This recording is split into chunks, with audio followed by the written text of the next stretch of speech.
Tersebutlah kisah 3 orang sahabat, Candy, Buyung, dan Awang, yang sedang mengembara. Mereka membawa bekalan makanan seperti beras, daging, susu, dan buah-buahan. Apabila penat berjalan, mereka berhenti dan memasak makanan. Jika mereka bertemu kampung, mereka akan singgah membeli makanan untuk dibuat bekal dalam perjalanan. Pada suatu hari, mereka tiba di kawasan hutan tebal. Di kawasan itu mereka tidak bertemu dusun atau kampung. Mereka berhenti dan beristirahat di bawah sebatang pohon ara yang rindang. Bekalan makanan pula telah habis. Ketiga-tiga sahabat itu merasa sangat lapar. "Hei, kalau ada nasi sekawa, aku akan habiskan seorang." Tiba-tiba Candy mengeluh. Dia mengurut-ngurut perutnya yang lapar. Badannya disandarkan ke perdu pokok ara. "Kalau lapar begini, ayam panggang 10 ekor pun sanggup aku habiskan," kata Buyung pula. "Janganlah kamu berdua tamak sangat dan bercakap besar pula. Aku pun juga lapar. Bagi aku, kalau ada nasi sepinggan sudah cukup." Awang bersuara. Candy dan Buyung tertawa mendengar kata-kata itu. "Dengan nasi sepinggan, mana boleh kenyang? Perut kita tersangatlah lapar," ejek Candy. Buyung mengangguk, tanda bersetuju dengan pendapat Candy.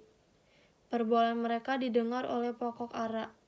Pokok ara bersimpati apabila mendengar keluhan ketiga-tiga pengembara tersebut, lalu menggurkan 3 helai daun. Candy, Buyung, dan Awang terdengar bunyi seperti benda terjatuh. Mereka segera mencari benda tersebut di celah-celah semak. Masing-masing menuju ke arah yang berlainan. Ada nasi sekawa!" Candy menjerit kalinan. Dia menghadap sekawa nasi yang masih beruap. Tanpa berpikir panjang, lalu ia menyuap nasi itu dengan lahapnya. Tiba-tiba Buyung pula melaung dari arah timur, serta-merta meleleh air liurnya. Seleranya terbuka. Dengan pantas dia mengambil ayam yang paling besar lalu makan dengan gelojoh. Melihatkan Candy dan Buyung telah mendapatkan makanan, Awang semakin pantas mereda semak. Ketika Awang menyelak daun kelembak, dia ternampak sepinggan nasi berlauk yang terhidang. Awang tersenyum dan mengucap syukur karena mendapat rezeki. Dia makan dengan tenang. Selepas makan, Awang rasa segar. Dia beristirahat semula di bawah pokok ara sambil memerhatikan Candy dan Buyung yang sedang merata makanannya. Candy sendawa. Perutnya amat sangat kenyang. Nasi di dalam kawah masih banyak. Dia tidak mampu menghabiskan nasi itu. "Kenapa kamu tidak habiskan kami?" Tiba-tiba nasi dalam kawah itu bertanya kepada Candy. "Aku sudah kenyang," jawab Candy. "Bukankah kamu telah berjanji akan menghabiskan kami sekawah?" tanya nasi itu lagi. "Tapi perut aku sudah kenyang," jawab Candy. Tiba-tiba nasi itu berkumpul dan mengejar Candy. Kawah itu menyerkup kepala Candy dan nasi-nasi itu menggigit tubuh Candy. Candy menjerit meminta tolong.